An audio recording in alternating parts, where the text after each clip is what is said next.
Hey, ladies and gentlemen, welcome back to Monkey Suit Science. We're here at Logan Rogersville Upper Elementary again. Today we have a special guest. Our special guest is named Snakey. Snakey is a ball python. She's about 20 years old. She's about 5 or 5.5 feet long.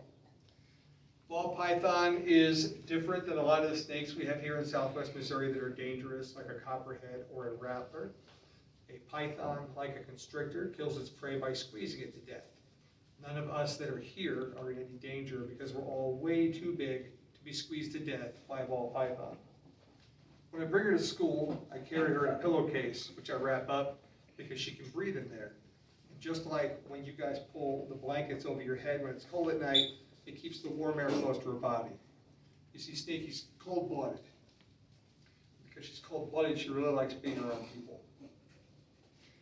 Now, the ball python, like all snakes, has a head. It's very sensitive, but she's been handled a lot, so she doesn't mind when I touch her head.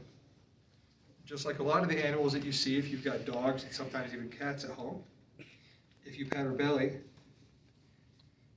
she really likes it. It kind of tickles her. She can't tickle that very well herself. Snakes have the same internal organs that you and I have. They have lungs, they have a heart, they have kidneys. They have one lung that is vestigial. The vestigial lung means it's kind of shriveled up like an appendix and it's not useful, but there is one lung going through here that she is using to breathe. And just for the record, yesterday, it is aerodynamicity.